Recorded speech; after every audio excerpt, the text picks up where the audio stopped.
In the centre of Ireland, along the River Shannon,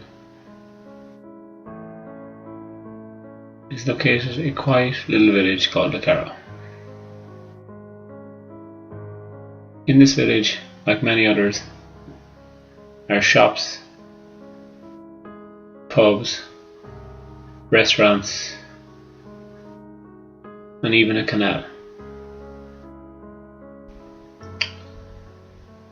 But as we follow this inlet around the coastline of this local area, we are hidden amongst beautiful farmland, is probably the most significant medieval town in Ireland and the UK.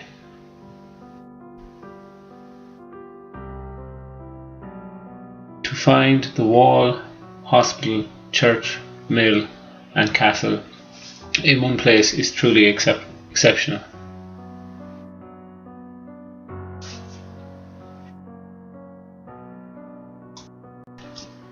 When the Norman wave broke, being the centre of Ireland and under King Henry's rule, this was halfway between the two towns of Athlone and Roscommon.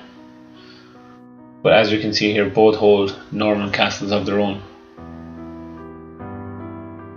As this medieval town is on a peninsula, the only area to be protected is on the one side, landward.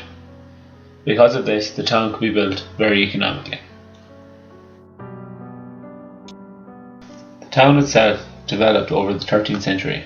It is an Anglo-Norman settlement, mainly used for trading and military.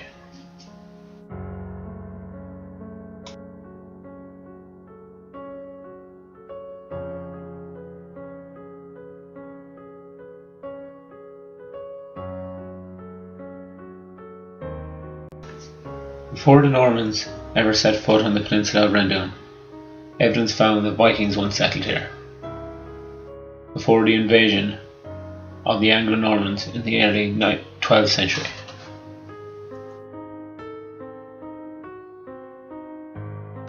From here we will be looking at how the town has stood the test of time, since the Normans first laid blocks way back when. The first area we will be looking at is the castle and the grounds within it.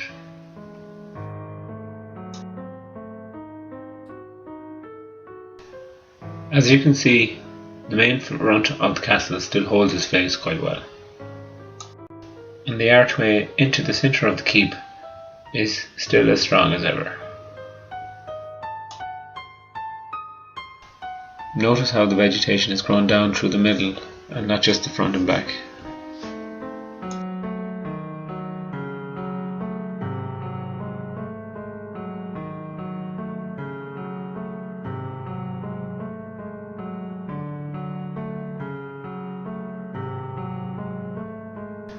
Standing in the centre of the castle grounds, we can see that vegetation has taken over somewhat, but if we look close we can still see the outline of the walls around it.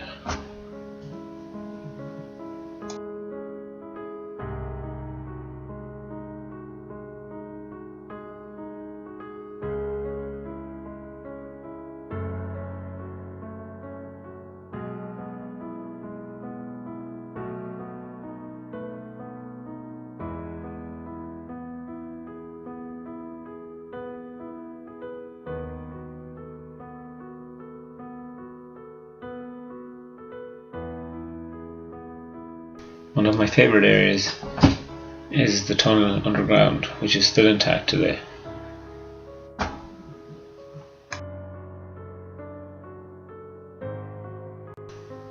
The Loop Walk was the first step towards applying for heritage grants, as public access must be granted first.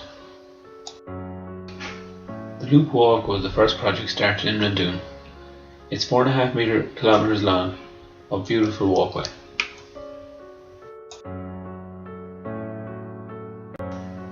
The walk guides you along the shoreline and leads you towards all significant sites,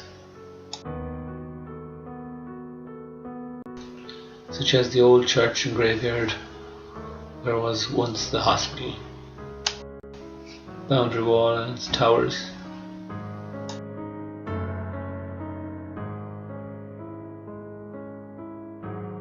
and the old church adjacent to the castle.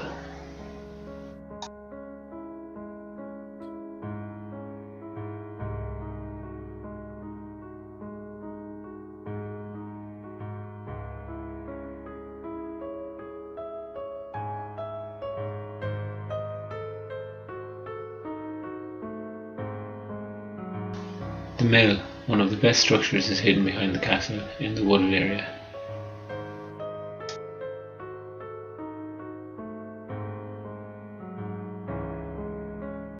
Plotted in many areas are the remnants of old domestic dwellings.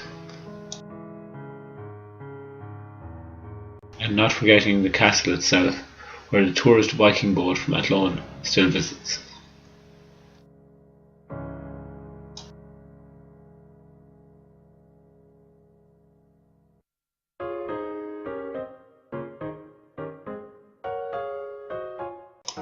Once the loop was complete, the heritage group could look for funding to reconstruct the rest of Rindoon. The first area they concentrated was the boundary wall. I have looked closely into this doing a heritage model, as a lot of the stone rubble mix was becoming loose. Most of the wall had to come down, but as it was numbered and was put back the same way. This footage was taken from ongoing work still happening in Rindoon.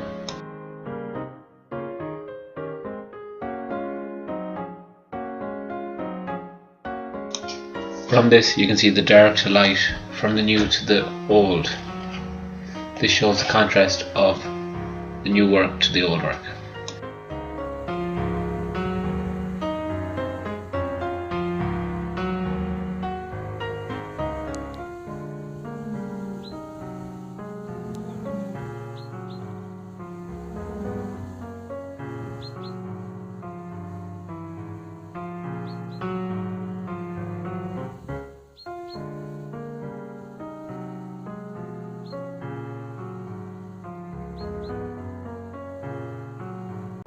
These are schematic plans of the whole wall sourced from the Heritage Council booklet.